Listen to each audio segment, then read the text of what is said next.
Dulu sih pengennya sekolah dah, tapi nggak ada biaya kan, jadi cari kerja susah. Mending Batanu lah kata eteknya Sari.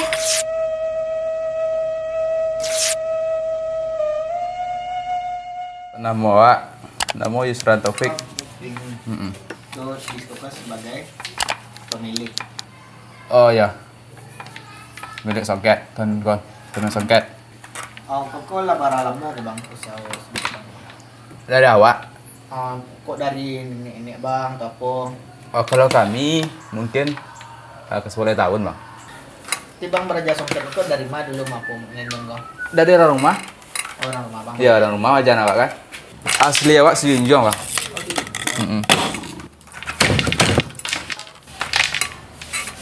Orang rumah orang siko. Kalau ikut ada mau turak bang.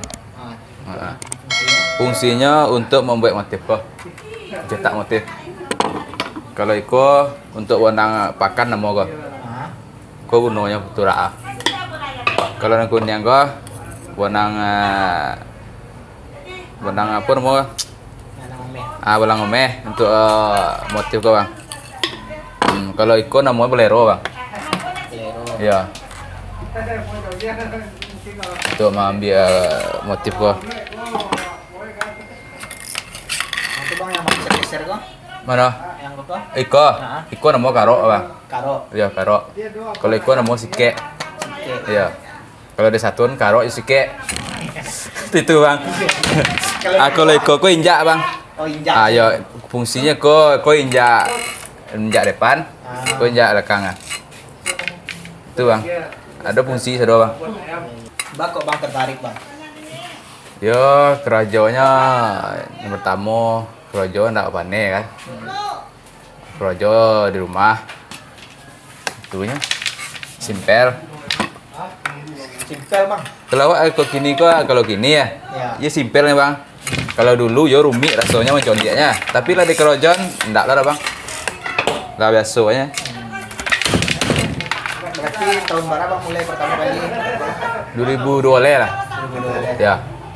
Awak menikah 2012 mulai kerja pak. 2012 itu Allah ada bang menghasilkan kain atau belajar aja dulu? Lah, dulu masih kain, tapi kain dulu ndak laku de bos bang.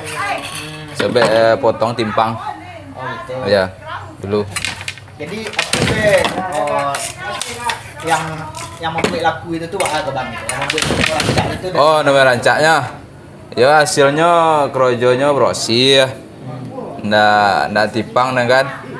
Misalnya kain kok ndak jarang-jarang. Rapi udah. Kalau jarang ya kok kain ndak laku. Kalau merubah motif bang ada. Bisa, itu orang rumah tuh kamu cuki namanya bang. Cuki ya namanya. Dulu. Ya, kalau habis ada kok benang kalau habis ya. Ada benang baru data di buah kan, itu menyambung nomor bang. Disambung. Ada lo tukang sambungan, ada tuh. Ada tuh. Bisa bang yang buang. Nggak bisa. Ada lo tukang sambungan. Ya, bau panas bang lah. Tukang sambungan. Kendala ya cok putih, kadang-kadang bonang kok tidak selalu kue bang.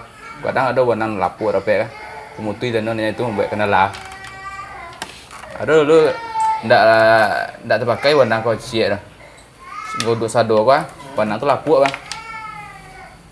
Kalau bantak ada tu putih. Banyak itu kendala bang. Itu siapa yang mengganti? Itu ada angka polek ke tukang ani. Kalau nyojolek ke siko kan. Oh yo lapuk bonang yang ganti deh. Tuh. Kalau belajar nyambung bisa. Tapi itu enggak lah. Bang, lah selesai bang ngajarnya 2 meter 80, berarti kan diputih warna. Ayo putih. Itu orang tuh ngajolek. Enggak. Sado warna kau labi bang kuah. Oh, kalau labi. Iya, labi sadonya. Kalau misalnya kau lah sudah kain kau gunanya lidi kau. Untuk pengarik ya, untuk pambate kan. Kau ada paku juga kau, dimpun kau nak muat. Sangkuin lidi tu. Tu korek kain lah. Selesai. Tu bang. Nyambut pun enggak lama saya bang. Ada motif terakhir nama kau untuk dadonya. Sudah kok 10 cm, itu dipotong lah bang. Ada ndak orang yang untuk majan khusus koko bang atau lesnya di siku ingin belajar nun ada ndak? Soalnya nggak ador bang. Nggak ada dah. Nggak. Misalnya pengen belajarnya ya cari orang yang bisa betonun kan. Itu belajar ke situ kan.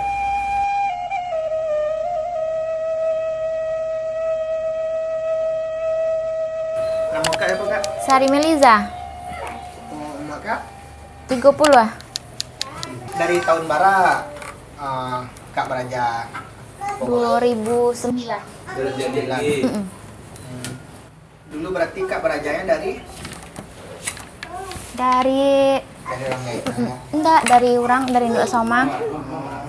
Oh berarti enggak dari gaib kak dari Enggak. Berarti lah dari 2009 itu pertama awalnya ya kak ya? Iya, dari tamat SMP. Itu apa yang kak pelajari di awal itu? Pertama kali ya? Awalnya ya belajar mantak dulu. Mengenal tenun dulu kan. Dulu kan enggak pernah sama sekali mentengok tenun kok. Diajarkan. Susah belajarnya. Apa yang paling susah menurut kak belajar itu kak? Waktu itu kan awak baru belajar, tapi yang diajarin Induk Somang tuh langsung tenun yang apa gitu yang kurang lancar, yang murah putu, jadi diuji langsung. Baru sekali mantap putu banyak. Awak baru dulu kan. Tapi dari situlah belajar sabar, akhirnya pandai. Kira itu bak kak bisa menentukan untuk menghasilkan motif gitu. Nyala dua, pokoknya ada dari misalnya dari buku motif awak salin atau dari kain yang lain pindah kemari. Oh, berarti ada panduan. Ada buku panduannya. Yang paling sulit menurut kak kini kok apa kini dan taruh seluruh membuat kain. Dulu ndak roda, kalau kini lah dipermudah. Kalau dulu kan, kalau kayak sari baru batonu dulu motifnya tuh motif cuki ndak berjalan namanya, ndak pakai atai, jadi susah. Jadi setiap membuat baju kok dicuki. Maksudnya kak cukinya tuh pak? Di apa namanya? Dijahit. Ya. Bukan dicuki motifnya pakai lidi, nggak pakai kayak gitu. Itu kan gampang, tinggal ngambil, tinggal nyalin kan. Kalau itu memang awak dicuki si cicik bonang gitu ha. Merangkai motif. Dan itu mangko tambah min mato. Ini kan tak le gampang, kau tinggal menyalin lah. Kakek dulu yang betonun. Ini orang tua kak enggak leh. Enggak, orang tua awak yang apa majan dulu. Tertarik kak ingin menenun kok kak?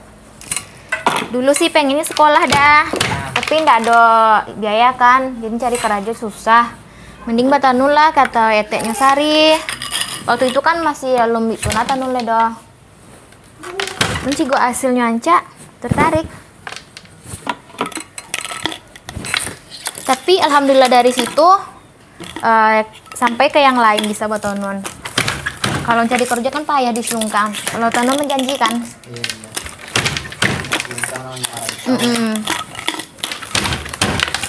Waktu COVID ya hampir mati tenun. Ini alhamdulillah lah lancar aja. Kalau untuk harga kain kok untuk baju itu berapa harga gini kak? Kalau Induk sama menjual 300-an lah. 300 ya? Apa kini dah bahan pokoknya naik, tapi harga jual payah menaikan. Itu membuatnya mahal misalnya sampai jutaan itu apa tuh kak? Motifnya kok dah sama bahannya. Kalau yang jutaan tuh bahannya kadang sutra. Kaliko kan benang biasa, benang bordir. Tergantung rumit motifnya mahal lo balinya. Tambah banyak, tambah full motifnya tambah lo balinya. Pak, untuk mencuci aku barang lama kak belajar dulu. Lama. Iya lama. Yang lancar sampai 3 bulan lah. Itu tuh buku itu dari mana? Emang orang siko membuat atau ada buku? Emang ada dari Induk Samang tuh. Ada orang menjual buku itu atau emang dibuat sendiri? Dibuat. Orang memang ada lah orang buatnya. Ada kak bukunya? Udah ada dah. Cuma dari kain tenun kan bisa juga disalin. Apa harapan kakak ke depannya untuk tenun? Tenunnya tambah maju tuh, tambah banyak peminatnya. Ya tambah dikenal lah di sama seluruhnya. Soalnya memang banyak iko kura jorang sih koda. Oh, Ibu-ibu nak bara anak ini di siko. seluruh di Sungkang. Ya. Banyak lah. Kiro. Dari induk somangnya sehari aja ada berapa ya? 100 lah paling banyak. Saci induk somang itu lah. Kena 400 ada kali. Banyak. Makanya produksi tiap hari banyak kan. Kadang terlalu banyak beko payah sama tuannya kata induk somang. Tiap hari keluar. Kalau ini yang mempromosikan kakak sama abangnya langsung di situ tanpa orang memasang tanpa melalui induk sama bisa. Tak boleh dah. Nggak boleh. Enggak. Berarti kalau orang yang masak gitu tuh emang harus melalui induk sama. Iya. Kalau dapet sih iya. Kalau kan lain boleh sonada, cuma kan di induk sama ndak enak beko. Induk sama tuh selalu pasti nyambi terus kain nak beko negara itu pernah ada orang kayak gitu selingkuh namanya nada. Yang jual induk somang. Jadi pengennya dapet uang lebih ya. Ya jual lah langsung, tapi sudah tuh kan agak apa induk somangnya. Orang tuh sekali-sekali ngambilnya kan. Kalau induk somang pasti selalu nyambi ya. Selain ikom ada juga jadi pecahan songket kok bisa jadi dompet apa tuh ada di grup Sigeat namanya. Nggak jauh dari situ ada membuat tas dompet gitu ha.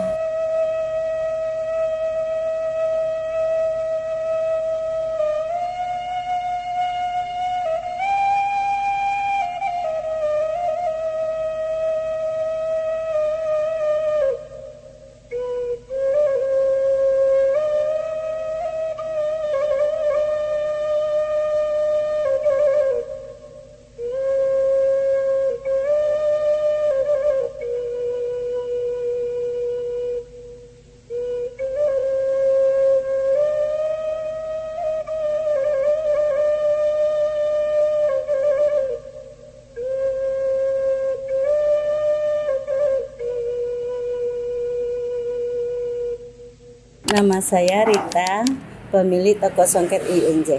Lah baralamo toko ini toko ini. Toko ini berdiri tahun 2007. Semenjak Kampung Tenun berdiri sama Bapak Amran Nur, kita langsung diri juga di bawah. Perkembangan songket Bu dari awal Ibu berdiri lah 2007. Nggak usah dari yang dulu dari Ibu 2007 sampai sekarang itu bagaimana? Perkembangan songket tahun 2007 dan pemerintahan Bapak Amran Nur, alhamdulillah sangat bagus. Bergerak sampai dalam pemerintahan Pak Ali Yusuf. Kemudian dampak Covid sekarang ya sama tahu ya keadaan Covid 2 tahun lamanya kita mandek, istilahnya kurang bergerak, tapi sekarang udah mulai geliat. Dan sekarang kembali lagi karena perangnya Ukraina sama Rusia. Oh, pengaruh ya Bu ya? Pengaruh karena bahan baku otomatis naik, semua produk naik, cuma harga jual tetap. Semenjak Covid kemarin itu bagaimana penjualan? Setelah Covid, habis masa Covid, alhamdulillah bagus. Sangat bagus sekali. Kalau Semua sebelum Covid, dari sebelum Covid sampai Covid itu penurunannya bagaimana? wow, 30% lah kita dapat cuman. Jadi keadaan memang ekonomi hancur-hancuran di Covid itu ya. Sebelum Covid kan kita bagus, alhamdulillah. Tapi kalau sampai waktu Covid kemarin memang jerit kok. Umum 30% kain menumpuk kok segudang penuh gitu ya. Berarti anak-anak tenun masih tetap ngasih kain. Ada, tapi ada juga yang bapak-bapak otomatis libur karena dia kerja di ladang sekarang. Karat. Nah, kondisi anak tenun bagaimana? Lah alhamdulillah lah ya karena ada bantuan dari pemerintah juga ya. PKH atau BLT. Alhamdulillah, cuma ya sama kita terus kita nggak bisa ngambil banyak langsung kan. Untuk anak tenun sendiri Bu, di Silungkang ini ada berapa banyak? Kalau sebelum Covid kita kan sampai 86 orang. Setelah Covid paling-paling 40-an lah atau 50 nggak nyampe rasanya. Jauh lah merosotnya. Itu anak tenun dari YJ ya Bu ya? Iya. Kalau total seluruhan Bu anak tenun yang ada di Silungkang ini? Mungkin ada ribuan ya, bukan Silungkang aja ya kan, Lunto juga ada, Leminde juga ada. Mungkin lebih 1000-an ya, karena kita juga nggak pernah proses. Oh, oke. Heeh. Terus Bu, terkait yang depan tadi ya, Itu Kampung Tenun. Perencanaan pemerintah kan mau dibikin showroomnya, mau dibikin tempat kita pembimbing anian, semuanya mau dibikin buat pariwisata. Tapi nyampe sekarang ya gitu-gitu aja sih. Datang mau ditempel atau nggak jadi lagi, ulang lagi nggak jadi lagi, entah apa kenapa nggak ngerti lah. Harapannya bagaimana, Bu? Oh, harapan mudah-mudahan Kampung Tenun jadi dibikin sama pemerintah dan Kampung Tenun juga kelihatan gitu kan. Jadi pamornya keluar ada buat pariwisata sekalian. Iya. Bisa jadi kayak desa wisata gitu. Iya benar, itu harapan kita ya. Harapan sini harapan begitu. Untuk harga, Bu, tenun ini mulai dari berapa dan yang paling termurah dan termahal itu berapa? Kalau kita kan menjual produksi lungkang bahan baju sekarang ya coba-coba naik ya 320 bahan baju. Kalau bahan kain sarung sama selendang seperti yang di situ 450, ada juga yang 1,2. Itu yang paling mahal 1,2. Ya si lungkang punya ya. Kalau Pandesike ada yang 3,5, ada yang paling bawah 1,7. Kalau si lungkang berarti 1,2 itu udah paling mahal. Dah. Karena kita nggak ada bikin bulung dalam rimbo. Dulu kan kita bikin bulung dalam rimbo ya, karena ada peminat. Harganya lumayan. Alhamdulillah buat menunjang ekonomi masyarakat cukup, alhamdulillah. Cuma sekarang kan karena keadaan ekonomi juga sih, jadi nggak berani bikin burung dalam rimbo. Iya.